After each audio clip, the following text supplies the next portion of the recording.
I'm Trish. And I'm Brandy. And you're listening to episode 14 of Connected Conversations. This is your space where international teachers, school leaders, and parents like us get together for real talk, real tips, and real conversations that go beyond the sparkly brochures of international education. Between us, we've spent nearly 40 years across 4 continents, in 8 countries, and in every type of school you can imagine. And through it all, we've seen how much a school's image can really shape your first impression. Oh, absolutely. I remember scrolling through school websites when I first started looking abroad and thinking, wow, this place looks like the Hogwarts of early years.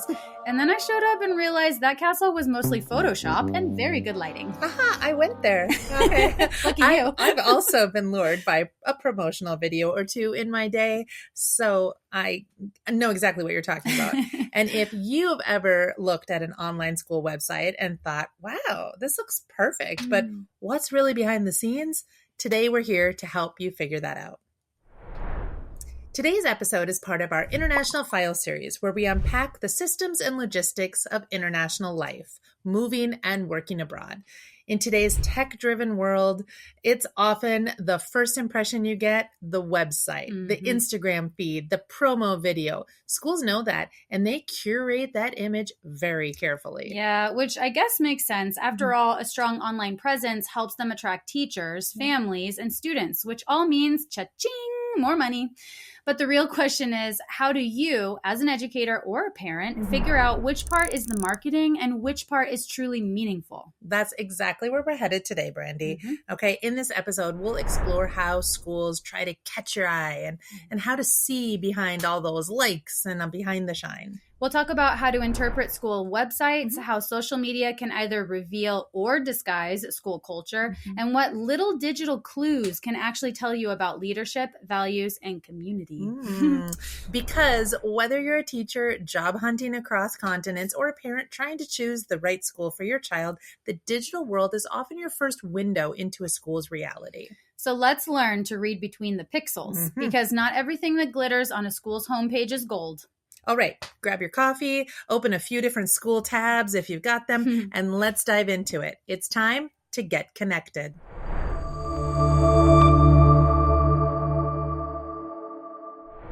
Before we start analyzing what schools are trying to show us, let's take a step back.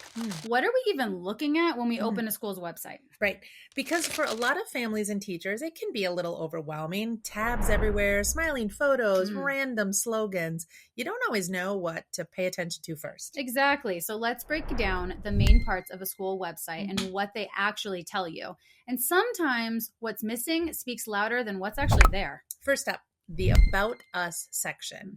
This is the school's identity card. It should include their mission, values, a little bit about their history or philosophy.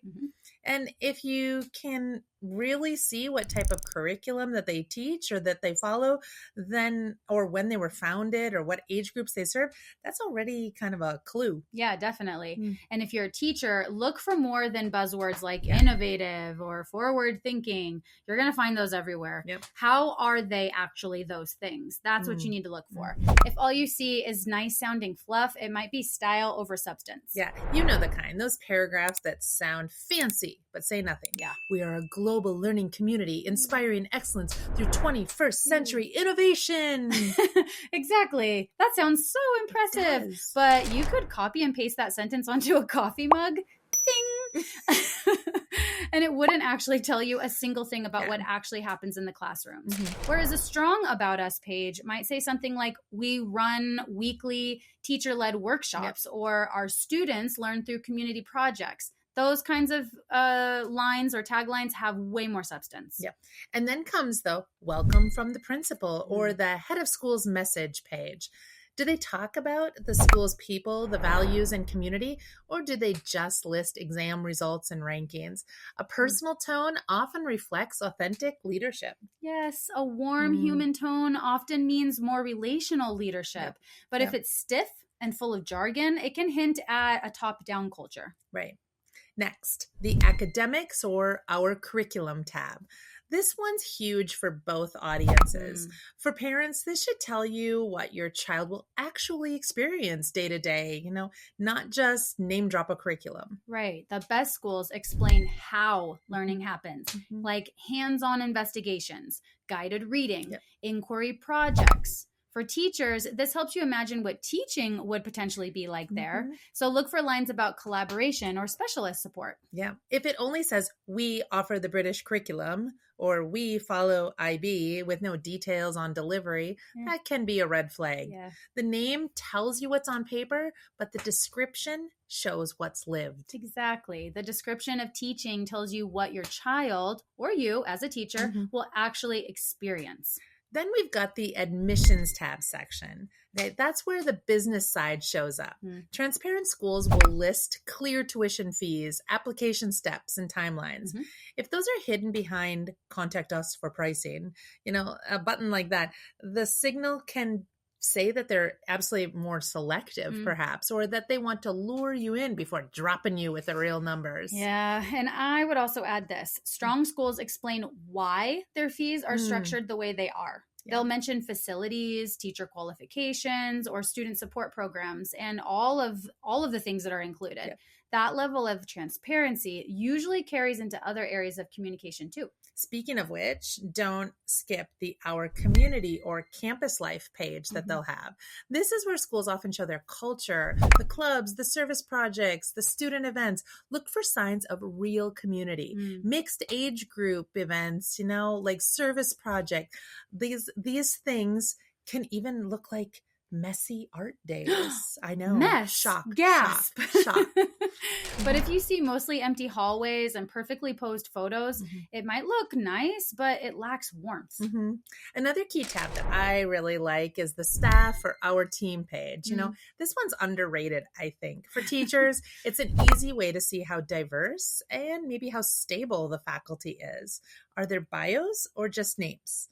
Are teachers from a mix of backgrounds? For parents, this can show who your child will actually interact with daily.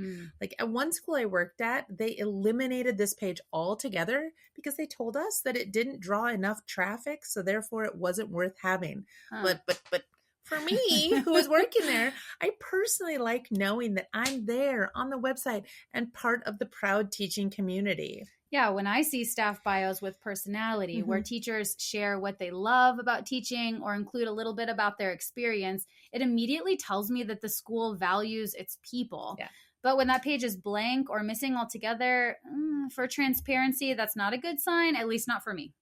Yeah. And then sometimes you have the testimonial page, or they've sprinkled testimonials throughout the website.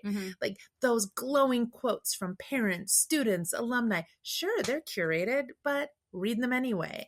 Notice what people emphasize. What are they repeating? Are they praising academics, emotional support, leadership, community, or the facilities? It will show what the school prioritizes because they are putting what they choose to promote. Oh, that's such a good point. If every testimonial is about grades or university placements, but none mention teachers or well-being, that's going to tell you a story. And if parents talk about what support they feel or how their kids love going to school, that's a different kind of culture. Lastly, check the contact or visit us page. It sounds simple, but how easy is it to reach someone, someone real on the other end? Genuine contact info and clear touring options reflect confidence. Still, remember that GDPR or data protection regional rules sometimes limit what schools can share. So don't be too off-put if there's just one generic website. But that's a great tip. Accessibility matters, though. It shows partnership, not just salesmanship. To sum up this section, a school website is like a virtual open house. You're not just reading the information, you're reading their values. And once you know what each section is really for, you can move beyond just scrolling pretty photos and start reading the story that's between the lines. That's right. All right. Now, we know what the different parts of a school website are. Let's talk about what schools actually want you to notice or visit when you land there. Okay, yeah, because let's be real. School websites are not just information hubs. They're kind of like digital front doors. Oh, that's a good analogy. Yeah. And every single image, headline, and color choice is there for a reason. Exactly. The smiling students, the community projects, the sunny classrooms, the noisy fireplaces in the back. It's carefully curated to tell a story about who they are. Okay, that's a great point. And I call this whole mumbo jumbo the Instagram effect. You're seeing the best angle, the best lighting, and the best moments when everything looks calm and happy. But behind that camera, sometimes that perfect photo that you're seeing came after 30 minutes of hiding and chaos. So true. Been there. Oh gosh. And I've also been on the other side managing my school's social media currently. I've had marketing teams coach me to pay attention to how the lighting hits, how straight the posters in the background are, to take a look at how neat and perfect a student's handwriting is, or even like look at which colors align with our school's aesthetic.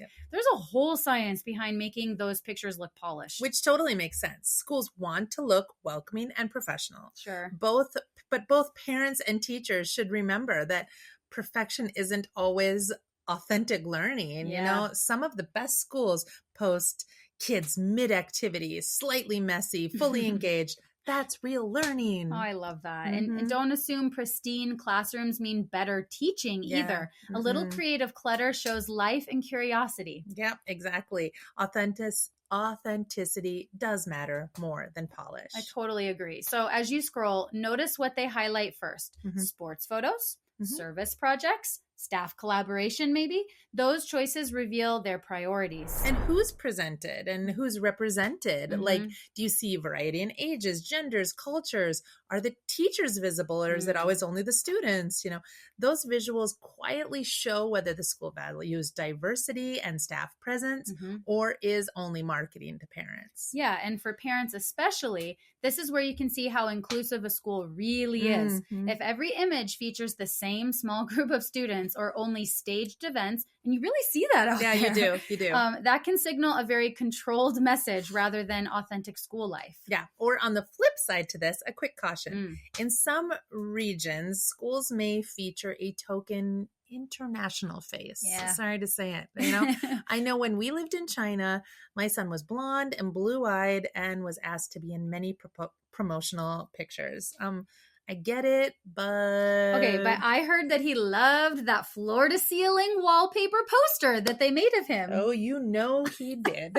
Not. But seriously, you know, like, I understand where they were coming from. Grateful to be there for sure.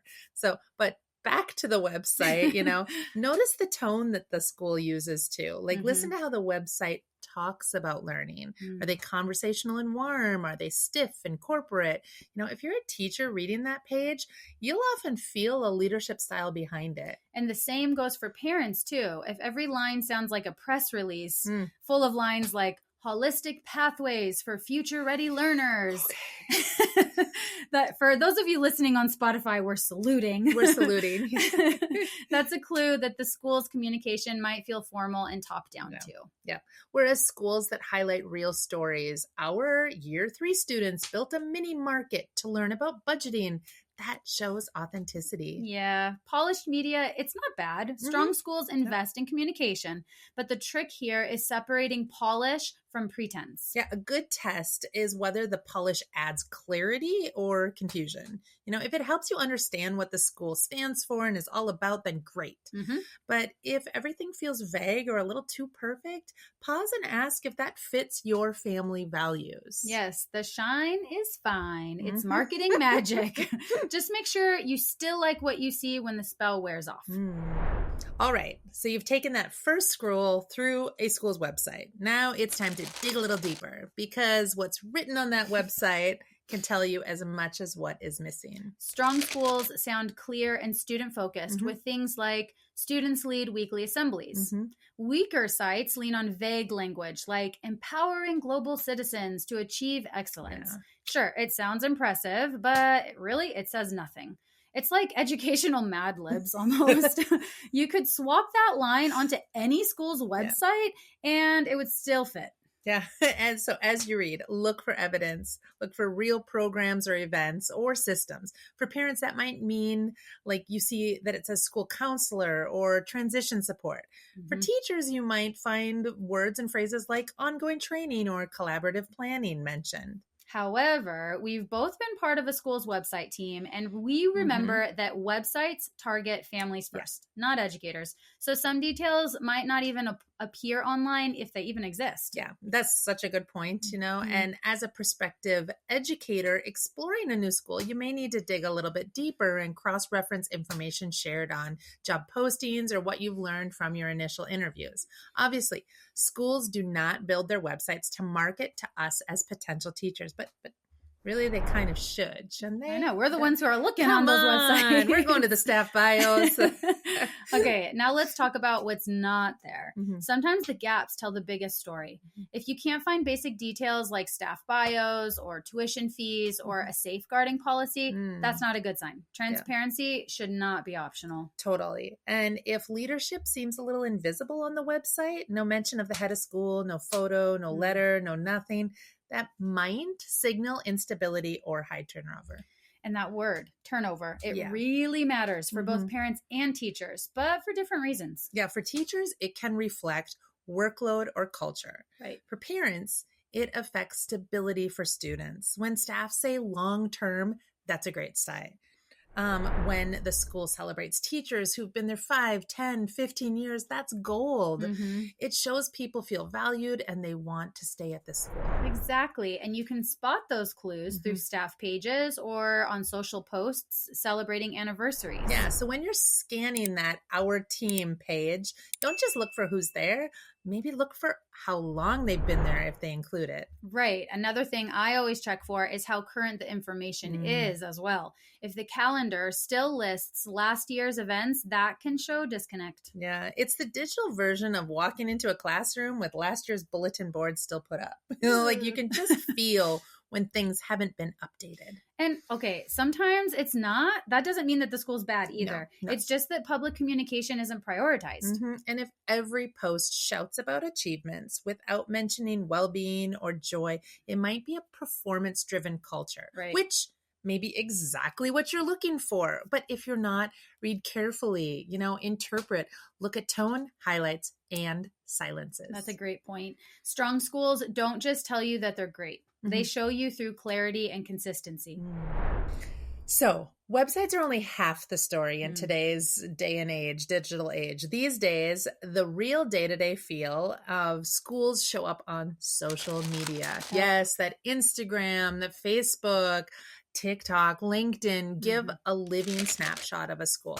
Sometimes those feeds reveal more than any official statement on a website. Because while websites are the brochure, social media is the personality. It shows what a school celebrates and how it engages. Yeah, let's break that down a little bit. On Instagram, which I still don't have. Okay, schools. I'm supposed to. Okay, schools usually focus on aesthetics. It's their visual shop window. You see student artwork, field trips, spirit days, or assemblies listed. That's fine, but remember the Instagram effect. Okay, but I'm also living this reality. Managing my school's feed right now has taught me how deliberate every post is. The lighting, the uniforms, the angles. But real learning isn't always photogenic. Yeah, parents and teachers alike should scroll with that in mind. What's not being shown here? Yeah. Are they showing only big events or everyday classroom life? Exactly. The more variety you see, ages, staff, candid moments, the more authentic the culture. And here's something important. If faces are blurred or cropped, don't see that as impersonal, okay? Yeah. It often shows a strong awareness of child safety, consent, GDPR, and data protection. This is a positive sign, actually, in this digital responsibility age that we're all living in. Yeah, definitely. I love that point. Privacy-aware schools show that they value protection over publicity. Then on Facebook, you can sense community tone. Notice how they interact with parents in the comments, like are replies warm and timely. And for teachers, LinkedIn reveals professional culture. Do they celebrate staff learning and growth, or do they push enrollment? On the flip side, if the feed is all admissions open now and enroll today, but it never celebrates the people inside the school, like that can also be telling where their priorities are. Definitely. You want balance. I mean, the whole thing is about balance. Marketing is totally normal, but there should also be glimpses of the people, the learning, and the joy. It's also worth checking the posting frequency. Like too few updates might mean limited engagement or stretched out staff, right? But too many polished posts with no substance, it can be like a little smoke and mirrors show as well. The sweet spot, though, is warmth, consistency, and humanity. Posts that celebrate people, not just programs. So scroll thoughtfully. Strong schools don't just post pretty pictures. They post with purpose. That's a lot of puzz. Showing how they connect, celebrate, and communicate every day. All right, let's be fair. Not every quiet or outdated site means a bad school. That's right. Sometimes a missing polish on the lipstick on the pig isn't a red flag, it's just reality. Like many international schools, especially the smaller ones, just don't have dedicated communication staff or marketing teams. They rely on a teacher or admin who's squeezing this in between her lessons, meetings, and other reports. Cue Brandy's new role at our school. She lost the rock, paper, scissors war that day. I did. Absolutely. She was the youngest. That's why she got the role. It's so true. That's what I'm doing right now. I'll talk about that later. But, I also want to mention that I once worked at a school that chose to not even have social media at all. And that school still thrived purely through word of mouth. That is so interesting. Like, I bet that some people might take the absence of a school's social media as some warning sign. But in your case, you're saying that was just like the opposite. Exactly. And, when I first took over my school's social media, it was totally a side task. I didn't have any budget. There was no formal training. And I had about 5 minutes a day to post between all of my other duties that I was doing. And, I love showcasing learning, but it can be impossible to maintain that marketing perfection that you see on the bigger, well-resourced school sites. And that's such an important point. The online image often mirrors resources, not quality. Okay. A smaller community-based school might have an incredible teaching staff or great pastoral care, but no one whose job it is to run their communications, like we're trained teachers, not social media experts, right? So meanwhile, a big network school might have a full marketing team crafting every single post, looking at SEO and search engine optimization, which doesn't mean it's a better place to work or learn. Yeah, exactly. Parents especially can easily be swayed by a beautifully curated feed. But remember, that aesthetic takes time, money, and people. A quieter digital presence might just mean that the school's energy is focused elsewhere. The classroom, like in the classrooms or community events. Yeah, for teachers, the same applies. Don't automatically dismiss a school with an outdated website, okay? Sometimes those places turn out to be really hidden gems, schools that invest in people over presentation. Sometimes a school only updates their website every 3 years or 4 years. That's when they put the money towards it. So it's still worth asking, though, why is it outdated? Is it a lack of staff time or a lack of leadership attention to this detail? And, that's a really great strategy for parents too. You can take a similar approach and ask questions like, where can I find recent examples of school events or student learning? Or perhaps you're interested in what the process is for opting your child out of photos and videos shown on social media. You absolutely have the power to ask about that. If the staff member who answers your questions seems transparent and open, that's definitely a good sign. Yeah, you're not testing them. You're gauging the communication style of the school you're about to invest your time and energy in. So confident schools answer openly. And another layer to consider here is the culture. Some schools are cautious about posting online because of strict privacy policies or government regulations. And there's tons out there now. Others are hesitant to show too much because they're worried about parent criticism or comparison. And that's such a tricky balance, isn't it? Like schools walk a fine line between wanting to be transparent and engaging and wanting to protect their students and staff. Right. And I've had times when I personally wanted to post a fantastic photo of a lesson, but I simply couldn't because of media restrictions or missing permissions. Yeah. So Right. And because of strict GDPR and data consent photo rules here, especially in Europe, some schools are using a lot of stock images, pictures of children or classrooms that aren't even from their own school community, just to make their website or brochures look complete. And we get why. Yeah. We get it. Yeah. And, that brings us totally full circle now. When you're evaluating a school's digital footprint, remember that absence doesn't always equal avoidance. Sometimes it's just limited capacity, local law, or cautious leadership. The key takeaway here is empathy mixed with curiosity. Don't judge a school solely on its marketing, but don't ignore what its communication choices reveal either. A school's online presence is just one piece of the bigger puzzle that you'll want to explore. The shine, the silence, or even the simplicity, they all tell a story. Your job is to figure out what that story is and how you can help write it. Okay, so let's be honest. Verifying a school's authenticity is not a one-size-fits-all process. You can't tick boxes on a checklist and instantly know whether a school is great. Every school is so different. Like some have a strong online systems and some have big marketing budgets, while others rely on word of mouth and personal relationships. So instead of chasing perfection online, think of verification as gathering puzzle pieces that help you see a clearer picture. Yeah, and at the end of the day, nothing replaces actually being there. Visiting a school, talking with teachers, seeing how students interact, that's where the truth really comes through. Whether you're on a campus tour or in an interview, pay attention to how you feel in the place. And if you want some extra help knowing what to look for if you're in those spaces, go back and listen to episodes 7 and 8. Episode 7 breaks down what makes a great international school for educators, and episode 8 flips that lens to explore what's great for families with tons of real practical tips for tours and your interviews. Yeah, those 2 episodes are basically your playbooks for what to notice in person, the conversations to have, the cues to look for, and how to connect what you see with what really matters to you. But of course, we can't always visit first. Okay, especially when you're overseas or job hunting from afar.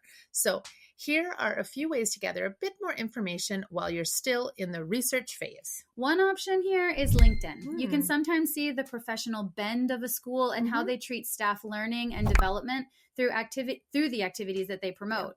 If a school website is geared for parents, the school's LinkedIn is a window for future teachers. Yes, but, and this is important, not every school or teacher uses LinkedIn actively, especially in smaller non-Western contexts, okay? So don't treat it as a rule, just treat it as one possible resource and window. Okay. LinkedIn is great for spotting patterns, but a missing profile does not mean that a school is hiding something. It might just mean they're focused somewhere else. Another helpful tool for checking for accreditations or inspection reports. CIS, NEASC, Cognia, BSO, CIS. Exactly. If they're online, they're worth reading. They'll give you insight into leadership, safeguarding, and quality of teaching. And if you just heard all of those acronyms for the very first time and thought, what are all those letters? What did she just say? Don't worry, we've got you. Yes. Okay, we unpack the entire alphabet soup of all of these accrediting things back in episode 7. Yes. So pop back to see what these accrediting bodies actually do, what they look for, and why those stamps of approval matter for both teachers and families. And if you're unsure whether those logos at the bottom of a website mean something real or just look impressive, that's the episode you'll want to revisit. Yeah. And if you don't see any inspections linked, it's perfectly fine to ask politely something like, I noticed your last inspection isn't posted. I wouldn't say the word even. Isn't posted. When was it completed? How they respond will tell you a lot about their communication culture. Yep. And you can also listen for community voice. Okay. Expat Facebook groups, parent forums, or regional teacher networks. They can all give you anecdotal perspectives. Just keep them in mind in context, because most people post when they're either super thrilled or pretty frustrated. The truth is usually somewhere in between, we know. Yeah, that's a good point. And when you're scrolling through a school's social media, take a look at videos and stories. Pay attention if students are genuinely engaged, or does it feel overly staged? Real energy is hard to fake. Yeah, I'd also add that note how the school responds to you when you reach out. Even a quick email exchange can reveal a lot about warmth, clarity, and tone. Right. That small moment of communication often mirrors what you'll experience later on. all of these digital checks are helpful, but they're just a starting point, okay? The best verification is still the human one, seeing a place for yourself, asking questions, and trusting your instincts when something feels right or off. So that's the best part of reading between the pixels, I think. It's not about catching schools out. That's not it. It's about confirming alignment, check with what they say, what they show, what they do, and are they all pointing in the same direction? And is it a direction you want to go in? Right, because when a school story stays consistent in its words, visuals, and the way people talk about it, that's when you know you have found something authentic. That's right. So let's pull everything together. Today, we've explored how schools abroad try to catch your eye online, and how to read between the pixels and find the truth behind the polish. We started by breaking down the anatomy of a school website, what each section and page actually means, and what to look for as you scroll through it. Then we looked at the Instagram effect, dun, dun, dun, dun, talking about how schools curate their online image and how to tell when it's authentic versus overly produced. Yeah, we dove into what to look for and what might be missing, from leadership visibility and staff turnover to tone, transparency, and how up to date a school keeps this information. And we also explored the world of social media, where the real tone of a school often shows up, and where variety and authenticity matter more than filters and flair. And finally, we reminded you that verifying authenticity isn't one size fits all. Okay, from LinkedIn to accreditation reports to good old-fashioned intuition.